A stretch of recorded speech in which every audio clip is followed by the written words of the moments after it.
moja hii ni hatari, siwezi kuitoa hata ufanyaje. Na hisi nikitoa hapa wataweza kuifunga. Kwa sababu nimetoa picha profile hii tu inatosha. Hii profile tu hii inatosha, kuna ujumbe fulani unafika. Na nani mtu nani nilikushauri siku ile na ulijaribu kuandika ile barua na sijaiona klipu yako hata mtandaoni kuisoma ile pale. Manake sura yako ukiongea vile wazungu hawataki nani, wazungu huwa hawataki nini editing, wanapenda reality. Kwa ukitoa sura yako ukaongea ile point ambayo umetoka kuongea pale, clip kabisa inakurekodi nini unaongea, hata wanaokuja kuwekeza humu ndani ya nchi watakopa wafike, unajua kabisa Tanzania haipo safe, na neno lenyewe kuambia kwamba mnapokuja kuwekeza na kati si ndugu zetu natafuta media ndugu zetu hawapatikaniki. Kwa hiyo sisi tukienda kukiamsha maandamano yetu sisi hatutaweza kuangalia mtu sura wala kitu chochote. Kwa hiyo tunachohitaji sisi hapa, nchi yetu mtuachie, mrudi mlipotoka. Nyie mabalozi nyie mliowekewa hapa mkaomba walazi ambao nyie mjapigwa risasi, mnatakiwa mrudi kwenu. Kwa hii ndo zile point ambazo nilikuwa nazitamani mimi sana uziongee. Ukizurusha mtandaoni ukiongea kwa Kiingereza wao watakuja kujua, hao watakimbia wenyewe kwa sababu naamini Tanzania haipo safe.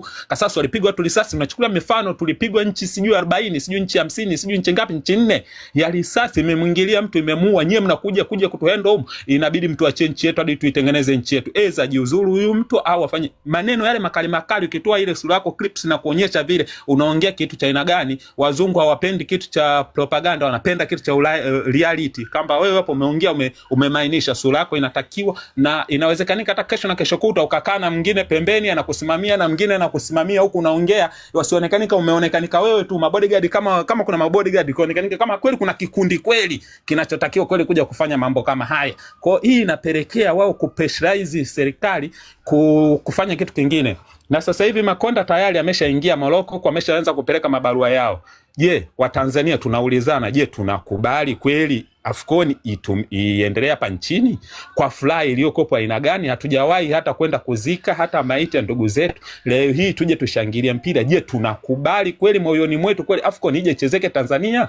Je, mnalizika damu ya watu ipotee hapa chini kwa sababu ya mpira, furaha ya mpira? Wananchi tujiulize kwanza hichi. Kama mnakiona cha maana, go ahead, hacha tuache wao wale. Kama tuwezi kukubali, nyie wazazi wa watu wa watoto ambao mlienda kuuliwa ndugu zetu au wametuua ndugu zetu, je, tunakubali ndugu zetu hadi leo hatujui maiti yao ilipo? Tukubali kweli Tanzania yetu ije ilete masuala ya mpira nchini kwetu? Watu watoke huko waje kanyage damu za ndugu zetu? Ina maana sisi mambwa hawa wanaokuja ndio watu? Jamani, turudi kwenye reality wa kitu ambacho kimoja baada ya kingine. Tujitahidi kupaza sauti, tutie vitu vyenye maana na mantiki zaidi sana katika statement tunaenda kuzipiga sasa hivi hapa mbeleni, kwa sababu tunapoenda sasa hizi kwenda kucheza huu muziki inabidi tuingie ndani mwao. Ndio maana hii mbinu hii nyingine natamani sana niingie sehemu ambao watu wenye usahihi kabisa, ambao unaitoa hii mbinu unajua kabisa nimefikisha sehemu sahihi, after zeni tunajua moja kwa moja tafanyaje, tutaifanyia kazi kwa wakati. Hawa nakwambia nchi wanaikimbia wenyewe. Mtu mmoja unamuona karibu nchi 12. Jamani, tuache nisiendelee zaidi sana, naumia kidogo. Ijapokuwa acha nijikaze. Ndugu yangu alitiwa chupa mkunduni. Acha tuendelee kupambania tu nchi yetu, kwa sababu vitendo vingine vinauzi na vinakera. Asanteni sana kwa haya machache niliyowakera, nisameheni, niliwaumiza jamani, nisameheni. Na mimi binadamu sijakamilika. Kwa kila neno linawezekanika likawa ubaya kwa mtu mwingine, lakini mimi hapa natafuta keki ya nchi, niishi maisha mazuri na mimi kama watu wengine. Asanteni sana. Afu umeongea na nozito lenye liko la ghafla tu. Hadi tunalitarajia neno zito sana, nimelishtukia hata mimi. Asante. Kama naweza ongea mambo mwingine wa kuongea, kama yupo basi, kama yupo ongea afu mimi niongee.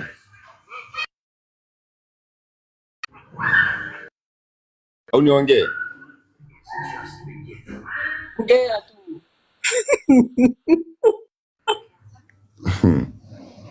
Sipore kakangu. Unajua pole sana. Pole sana. Unajua jambo la kusikitisha, sio jambo la furaha. Kwamba unaingiziwa chupa mkunduni nauma sana kwa kweli. Kitu ambacho sio kizuri. Ngoja ni kaka Sama, mimi ni mwimbaji saizi, ila leo nitapeana funzo la katiba. Leo nitapeana funzo la katiba. Watanzania wengi kinachofanya watu wanapuzia ni kwa sababu hawajajua sheria, hawajajua haki zao. Wengi wanasikia hapa tunaongea kama tunapiga kelele. hasa wale wa vijijini. Na mimi ni ombi langu kubwa, mimi naamini hata wa vijijini na wao mjini pia wengi wanafaa wajifunzwe kuhusu katiba. Kwa nini? Katiba inaturuhusu kufanya nini? Katiba inaturuhusu kufanya nini? Ila kabla sijaimba, kabla sijaelezea katiba, naomba mnipe nafasi niimbe. Kuna wimbo nimerekodi lakini Umetisha sana kaka, umeua. Hongera sana mwanangu, hongera sana mwanangu, hongera sana. Show nimeikubali. Kwanza imeniliza kidogo, imenisikitisha, imenihuzunisha, imenigusa. Safi kabisa mrao. Korebuya tasa. Tanzania. Kwa nini tusifanye mchango hii nyimbo iende studio? Nani Trump? Lazima. Hiyo imekaa vizuri sana. Nyumba kwa nini tusiende studio? Hebu uliza gharama. Ni heri kuliko kuchangia watu. Tuirushe hii nyimbo. Hii nyimbo ienee Tanzania nzima. Umeimba kwa kutulia, inaliza, inahuzunisha. Safi kaka, Ipeleke studio kawekee biti za nalijua hilo Lesi Wanyika. Sina makosa. Waiwekee mabiti yale ya kupushi ya nguvu. Alafu na wewe vile unavyoimba. Sasa unalia, nimekuona sehemu unalia. Lia hasa udadadeki. Nalia kabisa kaka. Kuna sehemu umelia ikanichoma. Sasa kule kwenye studio, lia kabisa kwenye studio, hii nyimbo tuipromoti. Tutamwambia Nuruvazi leo tuifanyie debe. Sawa. Alafu hata kama hao maproducer wa Tanzania wakizingua, tunavuka bora tunaingia Kenya. Hata maproducer tena Kenya watakurekodia bure nakwambia. Yaani hao maproducer wa Bongo kama inawezekana kuvuka boda, hiyo nyimbo kairekodia huko Bongo na ni Kenya huko. Yupo Kenya. Huyu yuko Kenya na yuko nimeona tu, yaani kama ikiwezekana rekodi huko. Nenda studio sasa nani ukaulize gharama, alafu tuletee hapa. Sawa kaka, haina shida. Nitafanya hivyo kakaangu. Nitafanya hivyo kaka. Nitafanya hivyo bana. Alafu pia ngoja nitoe wazo. Kuna na ile redio ya Kenya inatuongeleaga sana ile. Inatakiwa na yenyewe pia huu wimbo waiposti. Wale redio ya Kenya wale wanasemaga pale Tanzania. Wale wanatakiwa wauposti huu wimbo. Pale Tanzania. Yupo memba wetu hapa. Nani mmemsahau?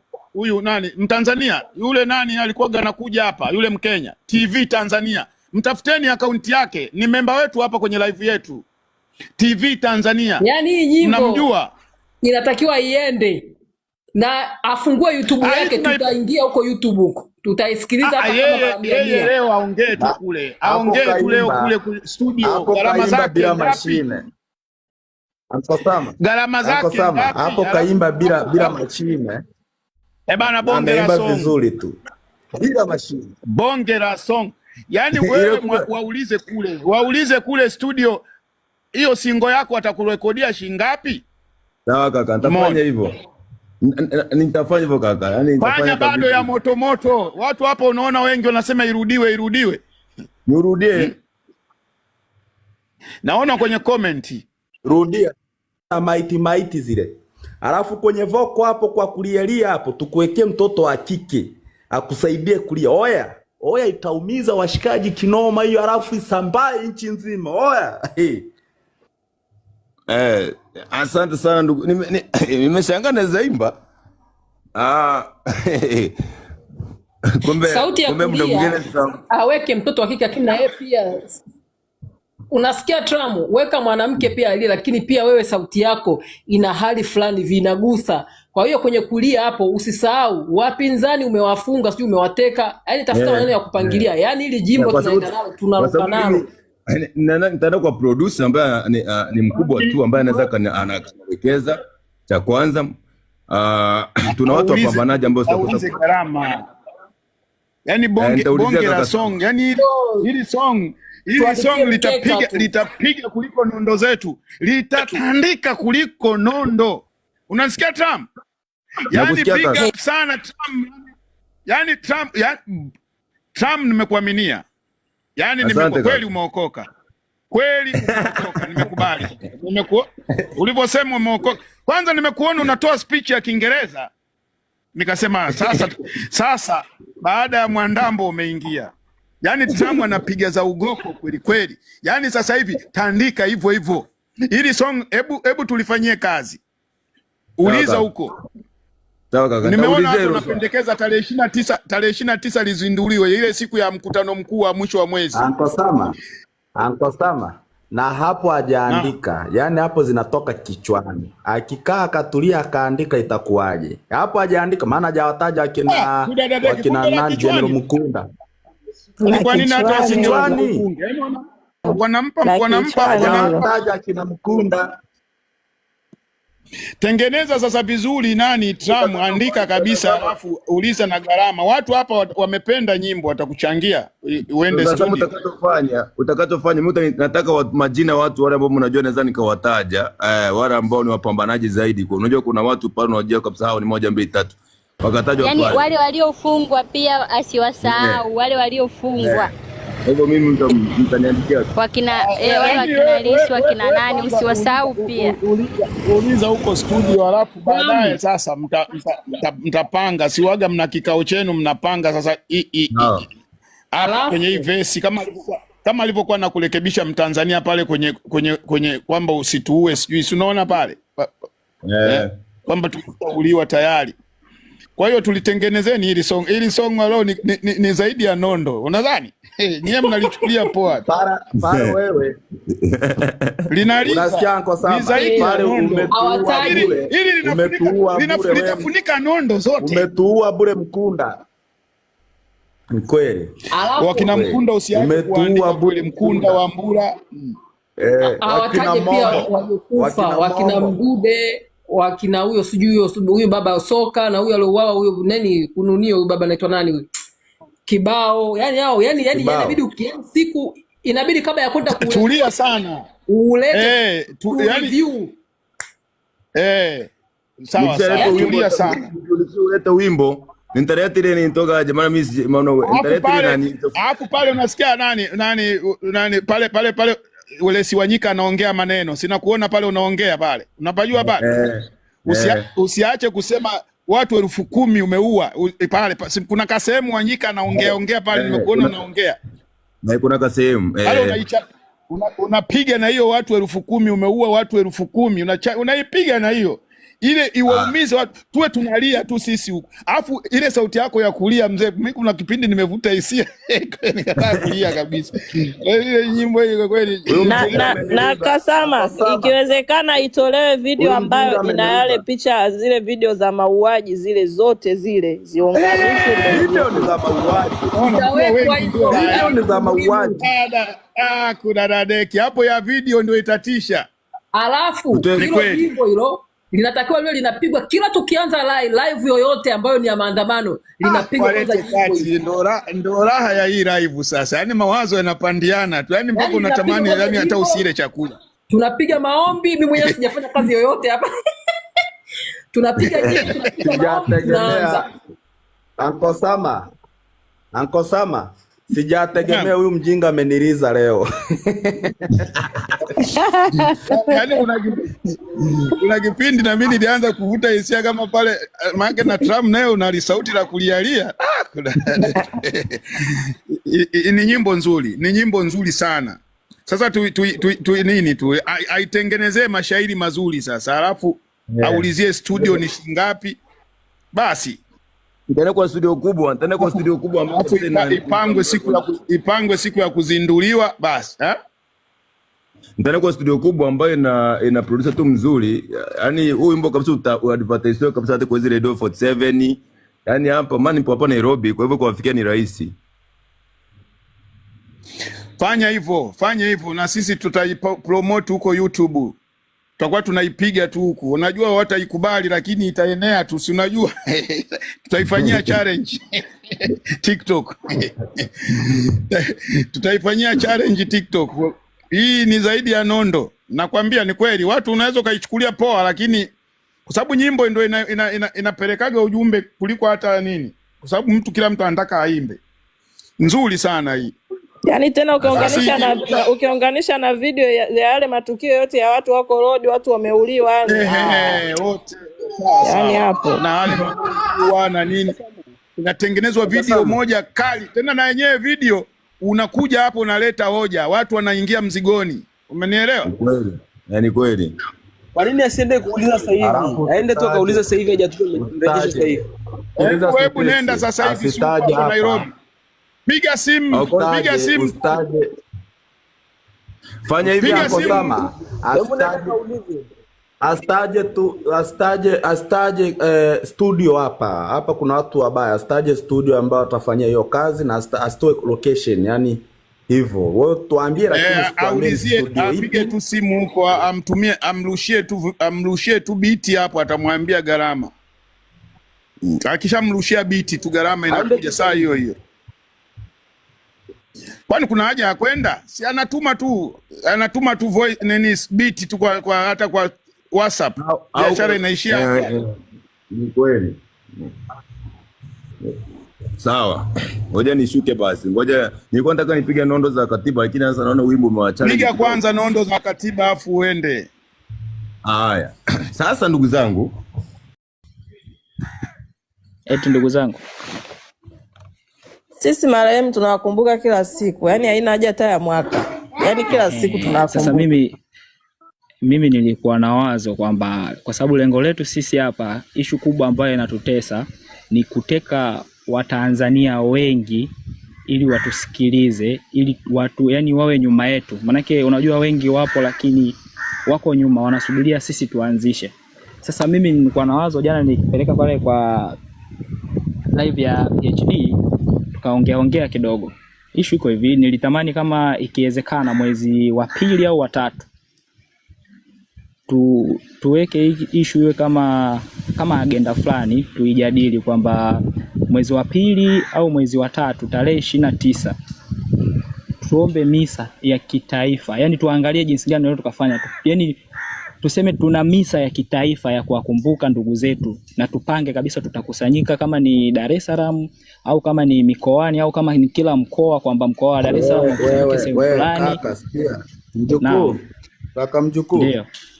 Kama katiba wakupi, wewe unadhani watakuruhusu mjitokeze mliouliwa ndugu zenu ili mtekwe? Hawezi kuruhusu kwa sababu hawataki ushahidi, hawataki hiki kitu kienee, hawataki hiki kitu kijulikane. Kwa sababu wakiruhusu hivyo watu ni wengi wameuliwa ndugu zao. Wakitoka watu wengi kazi imeisha. Yani hii serikali sio ya kuiomba kitu. Hii serikali ni kuiondoa, my brother. Ni kuiondoa. Yani ukikaa hapo useme kwamba eti uwarehemu wale muiombe, itimisi mmeipitisha, sasa mnaanza kuiomba. Wewe tuambie hivi bana, twende tukalalamikie damu za ndugu zetu, watoe hawa watu, damu za ndugu zetu zipumzike kwa amani huko waliko ndugu zetu. Tuwatoe. Hawa ni kuwatoa, hakuna kuwaomba hapa sijui tuende kufanya nini. Tukisha watoa ndo tutajipangia sasa. Hawa watu tuwakumbuke hata kila mwezi au kila mwaka. Lakini tujatoa CCM. Mnasema tuende kufanya misa za nini? Misa za nini? Tumeacha wauaji wako hapo. Yani kwanza watapumzika kwa amani hao ndugu zetu. Wataendelea kutudai pale walipoishia. Pale walipouliwa wataendelea kutudai. Kwa nini ndugu zetu tumewaacha duniani? Hawahangaiki kwa ajili ya kile tulichohangaika mpaka tukauliwa. Hii serikali mkiomba kitu chochote ina maana kwamba mmeipitisha, mmeihalalisha. Na kingine, hii serikali haiwezi kuwapeni hiyo ninachotaka kuomba. Hii serikali kama inashindwa kuwapa katiba mpya mpaka inafikia hatua ya kuwaua watu, mnadhani itawapa hicho mnachoenda kuomba eti misa ya kitaifa ya kuombea waliokufa? Mbona wao hata kuomba msamaha hawataki? Hata kutaja ni wangapi waliokufa hawataki.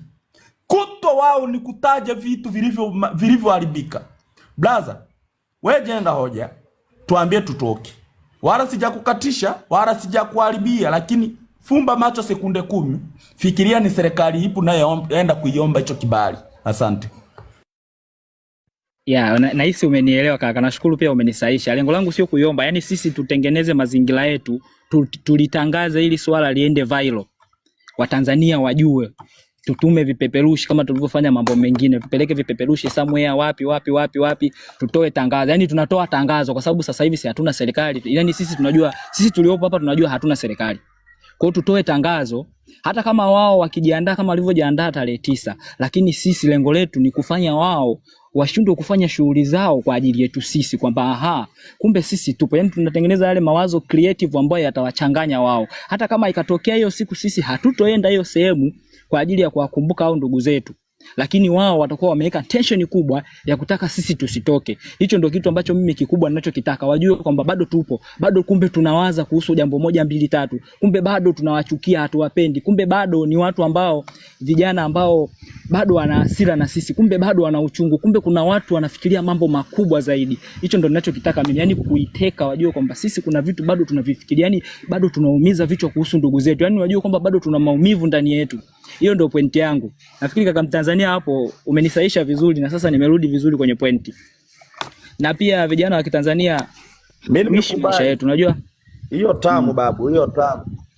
Yani lakini ile serikali ambalo halitaki kujua idadi, yani mkiruhusu hivyo ina maana kwamba watu watajitokeza hata milioni waliouliwa ndugu. Moja kwa moja tutakuwa kama taifa tumeshapata idadi ya watu waliouliwa, kwa sababu wao wanaweka siri tusijue idadi ya watu waliouliwa. Kwa hiyo tukifanya hivyo hawataruhusu, kwa sababu watajua kabisa hawa watu wanaenda kujua idadi hawa wao kwa wao. Hawa wananchi watajua idadi. Maana kila walipoandamana watatoka, kila mmoja atatoka na ndugu yake aliyeuliwa na picha na nini. Mwisho wa siku tunapata taifa zima mjumlisho wa idadi. Mwisho wa siku wao wanazaralika, na mwisho wa siku mataifa yatajua, na mwisho wa siku Zehegi itajua. Hawataruhusu hao wajinga. Yani ngoma hapa ili noge ni kuiondoa CCM madarakani. Ndugu zetu watarara mahara pema peponi kwa furaha. Lakini bila hivyo wataendelea kutusakama na kutudai walipoishia, walipouliwa. Asante brother kwa kunielewa.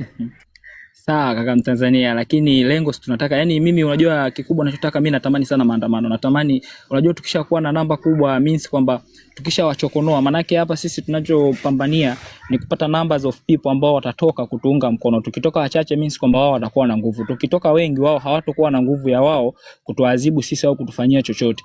Kwa hiyo yani najaribu kuangalia vile vitu ambavyo kama ikitokea vikifanikiwa tunapata numbers kubwa ya watu, kwa sababu lengo ni kuwatoa watu majumbani waje barabarani. Kwa hiyo issue mimi nahisi imekaa poa, tujaribu kuijadili tunaiwekaje. Najua kuna watu wana brain kunizidi, yani wana uwezo wa kufikiri. Mimi nimeleta kama wazo, sijalifikiria vizuri sana. Kwa hiyo nimeleta kama wazo, nilikaa nikalichambua, nikaona linaleta maana kwamba litafanya watu wawe na hasira, watoke na picha za ndugu zao waliokufa hivi kila mkoa, wakutane sehemu, yani ijulikane kabisa kwamba wanakutana sehemu fulani. Sisi tunataka ile tension yao serikali, ambayo hii serikali uchwala, tunataka ile tension yao, washindwe kufanya mambo yao, wabaki kufanyaje, kujifanya wao wanatulinda sisi. Kama tarehe 9 mji ulipoa. Tarehe 9 ilikuwa ni siku ambayo kiukweli walichanganyikiwa. Kwa hiyo nataka yani lengo langu mimi bado waendelee kuchanganyikiwa. Kwa hiyo mimi nilikuwa naomba ili tulijadili, ili tuangalie tunaliwekaje. Yani tuliweke kwenye mada kila siku tunapofungua live, ili tulisogeze mbele mpaka tuje tupate muafaka kati ya mwezi wa 2 au mwezi wa 3 tutangaze jambo. Tujiandae afu tujue litakuja kutokeaje. Lakini pia nilikuwa naomba nyinyi viongozi wenzetu ambao mnapandisha live, nafikiri baadhi mtakuwa mnafahamiana, ni vizuri mkatengeneza connection. Bado napenda sana kusimamia kila alichosema Wilbord. Kufahamiana ni kuzuri sana.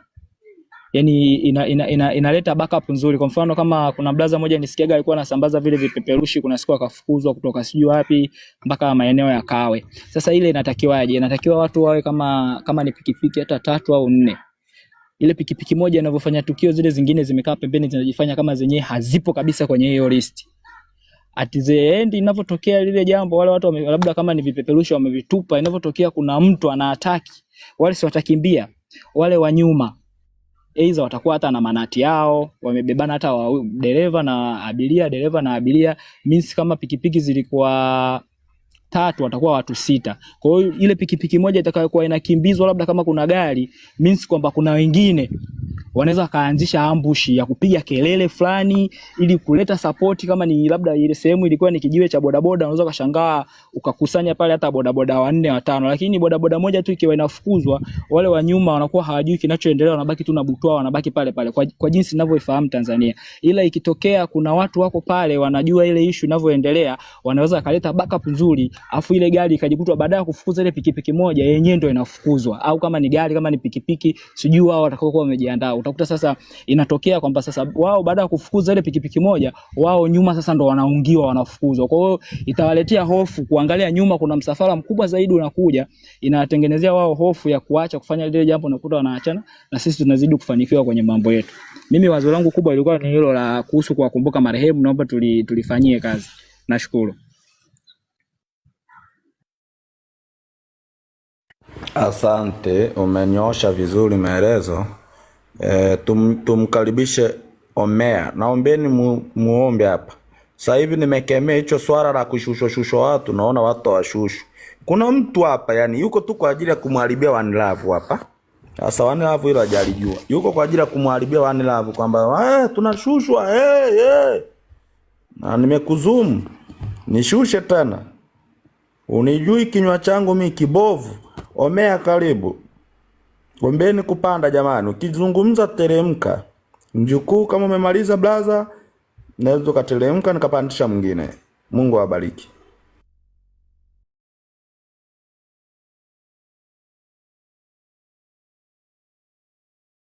Wewe jamaa wewe jamaa mtani unalomba, watakusema unalombaya kweli, lakini mtani hiyo ndio yenyewe hiyo ya kama unakufa kufa tu baba, kufa kama ni mwana CCM kufa. Na kwa nini unachelewa kufa? Ufe sasa hivi yani. Nyinyi mmesababisha matatizo makubwa sana kwa Tanzania. Yani nimefurahi sana hiyo. Ndio tulipofika hapo, utatushangaa kwa nini, lakini ndipo tulipofikia kama Tanzania. Hatuna roho ya huruma. Ungekuwa na roho ya huruma nyinyi ndio mngekuwa wa kwanza. Kiukweli kabisa. Nimeshuhudia askari mmoja anaingia anagongwa na gari, watu wanakimbia kabisa hata kwenda kumgusa. Ukifa kwenye uniform ya kiaskari ukapata matatizo, imekulamba kaka. Yaani tulipofikia sasa hivi wa Tanzania. Just in case uko barabarani uwe traffic, una uniform ya kiaskari, una chochote kile, ukafa nacho barabarani ukapata ajali, imekulamba. Hiyo iko hivyo kabisa. Hakuna Mtanzania atakaye kusugulia hata kugusa. Watu watakuwa wanapita, labda wakiweza wengine wanakumalizia kabisa yani. Atakaye bahatika.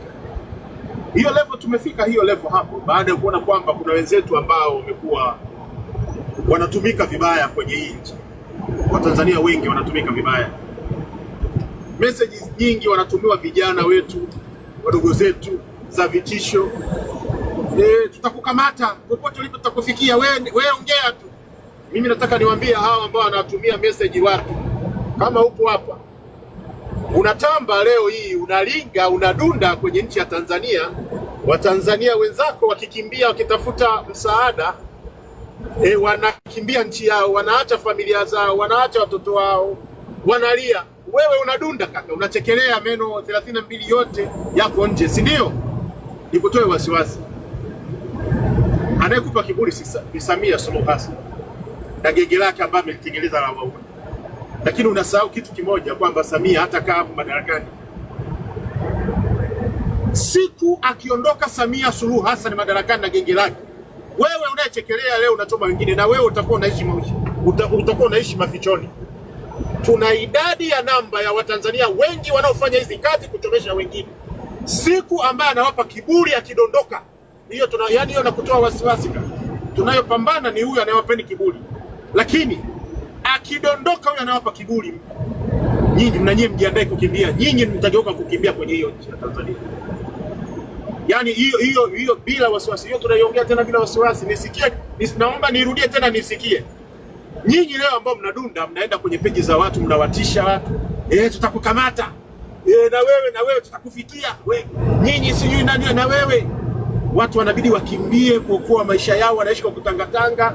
Nchi yao wanaikimbia kwa sababu kwa genge lililotengenezwa la watu la kukamata watu, kupoteza watu. Huyu anayewapa kiburi si yuko madarakani? Si ndiye ametengeneza hii? Ana muda mchache tu wa kumondoa, na just in case akaanguka tukafanikiwa kumondoa, na kwa staili yoyote ile, hata akibaki akafanya anavyotaka kufanya, hata kaa madarakani. Jiandaeni nyote, nyinyi nyote, majina, idadi ya namba, nyote ambao mnashiriki kufanya mauaji, kuchomesha watu wengine, na nyinyi jiandaeni kukimbia hiyo nchi. Yule anayepa kiburi atakuwa amedondoka, hayupo tena. Aisee, tutawashughulikia wazee. Hiyo nakwambia ni ukweli. Wallahi, chukueni nenda kuapia kwa jina la Mwenyezi Mungu. Ni Mtanzania mwenzetu, ndio wewe umeshiriki kwa askari moja au nyingine, uwe kwenye usalama, jeshi la usalama, uwe askari polisi, usalama wa taifa, uwe si raia wa kawaida, uwe katika jeshi la polisi. Idadi ya majina ya namba wote ambao wametumika kuumiza watu, kuchonganisha watu, kuchomesha watu, ni kwa sababu wana kinga yaliyoko, amewapa hiyo kinga. Mimi nakuhakikishia, wallahi wa billahi, Mungu shahidi, hiyo kinga ikinyofolewa, tutaanza na wewe. Wewe unanisikia, wewe huko hapa unanisikia, wewe na familia yako, na wewe utatafuta pa kukimbia. Kama utakimbilia Komoro ama pambaneni sana nyote nyinyi mnayetumika. Samia huyu anayewapa kiburi aendelee kubaki. Yaani pigania hilo kombe unalopigania sasa hivi. Piga sali sana kwenye msala kila unapoomba, abaki huyo. Na kwa unajua kabisa hata baki huyo. Si ndio hapa kiburi ndio mnafanya, mnadunda, mnaingia kwenye peji za watu, mnatokana, mnaingia kwenye familia za watu, mnawatisha vijana maskini wanaishi kwa hofu nyumbani kwao. Hii hofu itaisha. Wewe ndio utageuka ukiwa kwenye hofu. Wewe ndio utageuka kuwa kwenye hofu. Hiyo na watu wengi wasiwasi, kwa sababu tumegundua nchi hii lazima itafanywa, tutaisafisha nchi hii. Hiyo kabisa, na hiyo kodi sitaki kutoa. Hata ingie kiongozi mwingine ambaye atakuwa tofauti na mlengo wa Samia. Watu ambao wameshiriki kwa njia moja kuumiza watu wa Tanzania kwenye nchi hii. Na ndio maana unaona Samia ameng'ang'ania pale, yani yuko tayari ajialishie pale pale juu, kwa sababu anajua akichomoa mguu ana kundi kubwa litakuwa limeangamia. Kutakuwa ni machinjioni Tanzania, kwa sababu mmoja baada ya mwingine tunajua familia yake ilipo, tunajua ni nani anashiriki kwa staili aina gani, lakini sasa hivi anakinga, kwa sababu hata ukimgusa huwezi kumfikia. Huwezi kumfikia, wanakinga, wanalindwa, wanafanyaje, wakikimbia wako protected. Wengine wameficha sura zao, wengine wameficha familia zao. Lakini wazee, omba sana hiyo dua ikufikie, omba sana. Vikosi vingi mpaka ametengeneza kikosi si watu waende huku Ulaya. Sasa huku Ulaya, ukija huku Ulaya tutakumwaga mavi kaka. Huku Ulaya tunanunua bunduki kama tunanunua karanga. Yaani mimi tu sina chochote. Nimeenda pale duka la Walmart. Duka pale nimekuta silaha inauzwa, nikaona, nikamuuliza jamaa, hii ngapi? Akasema hii hauwezi, hii ni bei kubwa. Nimepinda tu kona nikakuta duka lingine, nikakuta kuna inauzwa kabisa mashine gani. Ya, nimetoa kitambulisho changu, nimenunua pale, wamenipima na nini, fresh ninayo. Sasa sizitumii, yani nafanya tu ikitokea tu napiga tu kujifurahisha tu. Siku moja napiga tu mpaka mpya nilikuwa napiga tu. Sina siku kuzifanyia hizo bubu. Kakaruge. Na Blaza Ruge. Nikibahatika nikaipata moja. Nikutane na vya kina Magoti vile, sijui vya kina nani haka kana bweka sana hapa Dar es Salaam, haka kacharamira. Oya mura, nitasema bora nife na jinga limoja linalosumbua wa Tanzania. Nikapata moja hivi, hii hapa na risasi hata 20 tu. Unaona, ndio maana nasema huku Ulaya mnatafuta kufa tu bila sababu ya msingi. Mtakufa mtakufa kama kuku. Kwa sababu kama bunduki yangu nimeiweka kwa muda mrefu, sina cha kuifanyia. Huku Marekani unajua tunakaa nazo mpaka una cha kuifanyia. Kwa hiyo tukipata, tunaruhusiwa kupiga mtu yote ambaye anakuvamia ndani for self defense, unapiga tu. Leo unapiga huku hata mtu akupigie honi, unaweza ukachomoa mzigo ukapiga. Mtu akupigia honi ukasikia makelele kwenye masikio, bwana wewe unapiga makelele, unamjibu kwa bunduki tu. Unachagua we mwenyewe. Yaani ndio maana huku tunaheshimiana. Ulaya tunaheshimiana kwa sababu kila mtu, awe huyu kaka nani mtani mwenzangu, ana uwezo yani ana haki ya kumiliki silaha. Yaani ni haki, unalazimishwa chukua bwana hii hapo. Utaamua bwana nichukue gobole ama machine gun ama nichukue bunduki revolver, nichukue AK47. Yaani unaamua wewe mwenyewe ni zipi unataka, yani kadri unavyo wewe mwenyewe uwezo wako utakapokulazima. Tunanunua kama vile tunavyonunua vocha, yani kama ninavyonunua sijui, yani kama sijui ninavyonunua sukari, yani unavyoenda kama ukanunua pale, bwana nipe maji hapo, mangi nipe maji hapo, ndio unaenda pale, kitambulisho chako bwana, kitambulisho changu hiki hapa. Kwa hiyo huku watu tunaheshimiana kwenye hilo. Ndio maana huku watu heshima unajenga wewe mwenyewe. Ukizingua mtu anatumua bomba, anapiga bomba, unakufa, unapeleka maiti unaenda kuzika huko Tanzania. Watu washasahau. Huku ndo heshima ilijengwa huku. Sasa hao waliokuja huwa wajuage watu wanachokifanya yani. Yaani mtu atafuta kujifia. Wanachoweza kufanya huku ni kuwekea watu sumu. Wakutane na wewe, bwana chakula hicho, mtu abebe hicho chakula. Akila anaenda huko anakufa huko. Ama kongamano haya unaenda kula vyakula ambavyo vijui mtu anakukizia huko. Lakini kwenda kwa nyumba ya mtu unatafuta kifo. Bwana, ndio maana huku yani sio huko. Anyway, tuachane na hiyo. Kwa hiyo bomba tunabiliki watu, yani kama mimi nina bomba 2. Moja nikarudisha. Nikasema bwana hii sasa nitaitumia. Nikabaki na tena ukiwa unaishi Dallas, yani Texas. Dallas, Texas. Ukiwa unaishi Dallas, Texas, unaweza kumiliki mpaka mashine kwenda 1, 2, 3 unabiliki yangu. Unasikia brother Ruge? Kwa akili yangu hii mbovu hii nikamiliki mashine. Oya, akili yangu mimi najijua mwenyewe. Nikamiliki mashine yenye shaba za maana, risasi hata 30 tu. Mtasikia milio. Andaeni majeneza. Andaeni lile gari kubwa lile. Kwa sababu haya majinga yanaongeaga tu yamejianika. Unakuta limepanda kwenye kizimba. Limejianika tu linabwabwaja na maiki yake nyenyenyenyenyenyenye. Unalilenga vizuri, unaliweka kwenye target shaba. Haja vizuri shaba nyingine alafu unatokomea. Unajificha Kenya unatulia. Unamvizia mwingine. Yaani mtaniandalia majeneza. Yaani ni akili yangu ninavyojijua mimi hivi.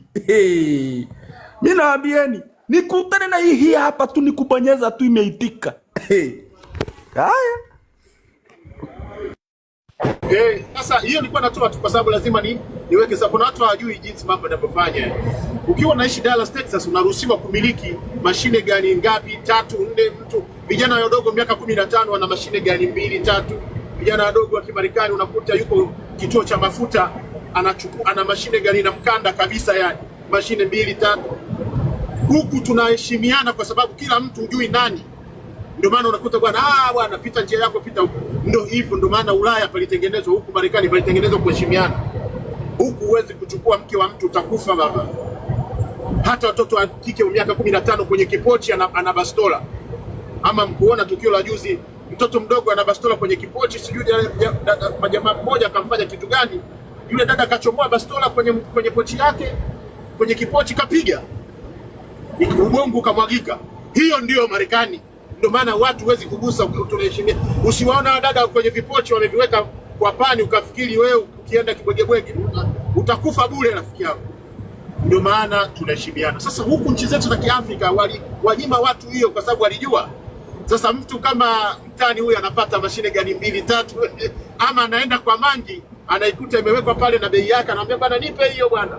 Hebu tuone kitambulisho chako. Unatoa kitambulisho. Haya, una shilingi ngapi bwana na hii? Haya. Hii inahitaji hela kadhaa. Unahitaji risasi ngapi bwana? Labda kiasi kadhaa unanunua wewe mwenyewe. You see, Tanzania ingekuwa mahali salama. Tungeliheshimiana sana. Lakini nchi nyingi za Kiafrika walijisema hawa wa Afrika ukiwapa bunduki hawa si watauana kama njugu. Yaani leo hii mtani hata akisikia kwamba ananichukia anaweza akanivamia nyumbani kwangu kwa sababu ana mashine. Akapiga. Akasambaratisha familia hata akasambaratisha mimi. Ndio maana nchi nyingi za Kiafrika wasema tusiwape bwana, wengi wana matatizo ya akili. Lakini si kwamba walikuwa na matatizo ya akili, walijua kwamba wakiwapa serikali itakuwa inapinduliwa leo kesho kwa sababu hawafuati misingi ya sheria zinavyotakiwa kufuata. Marekani unafuata misingi kwa sababu mtu saa yoyote. Kuna kiongozi alipigwa bastola pale Utah. Alikuwa anaongea masuala ya siasa, jamaa mmoja akaona amuelewi, anaongea ujinga tu akalenga ya kichwa. Kwenye mkutano wa hadhara. Piga ubongo kamwagika. Hiyo ndo Marekani. Kijana wa chuo tu miaka 18 ana bunduki yake revival, kachomoa kapiga imeondoka. Hiyo ameshazika sasa hivi na huyo kiongozi ameshasauliwa. Kaka Ruge. Kaka Ruge, mimi nilikuwaga hakuna kitu nilikuwa nachukiaga kama mtu awe na silaha. Nilikuwa sielewi, nilikuwa nasema kwa nini hao watu wana silaha? Kwa sababu ya hizi shooting za shule.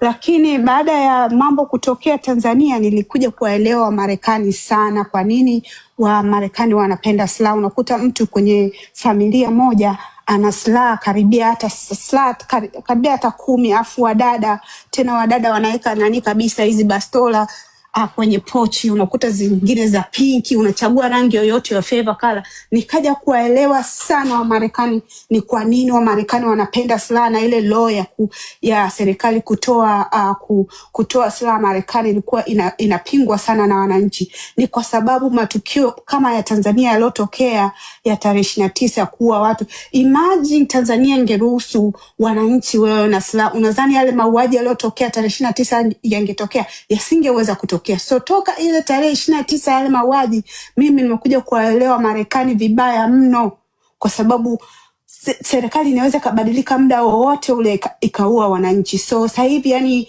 mimi nikiona mtu ana silaha, tena mimi mwenyewe nilikuwa sina, baada ya yale matukio kutokea ya tarehe 29 mimi nilienda kuchukua kapinki kangu kako tu kwenye pochi kamekaa tu. Endelea Karuge. Hiyo ndio heshima. Yani ndio maana watu wanaheshimiana. Sunflower nisafirishie hiyo ngoma. Yani mimi nitaua mpaka mende. Ikulu nikiingia ni kusafisha hadi mende. Hadi kanga wale sioni kama ana faida. Taandika wote hadi makasuku wale. Chapa shaba wote. Yani nikikutana na hii kabisa bomba hivi, hata mnaonidai kazi mnawadai hela zangu, nyinyi mnashindwa kulipa, nyewe bongo vichwa ngumu kulipa madeni. Za mapaja zinawahusu. Unaona, kwa hiyo nchi nyingi za Kiafrika wamewanyima hiyo makusudi, kwa sababu wanajua watawala watabaki pale, watawale milele.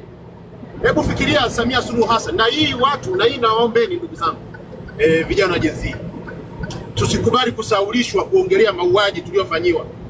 Serikali ya Tanzania inapambana kwa hali na mali, kwa kila aina ya pesa, watu wasahau matukio hayo, kwa sababu muuaji kila unapomkumbusha mauaji yake inamrudisha kuumiza. Kwa hiyo sisi lazima tuyaongelee hayo masuala ya mauaji, jinsi wa Tanzania walivyouawa, na picha za mauaji ni lazima tuziposti kwa wingi kila saa. Tusikubali kusahau hiyo kitu. Hiyo kitu tusikubali kusahau. Hiyo ni kitu ambayo hatuwezi kukubali kusahau.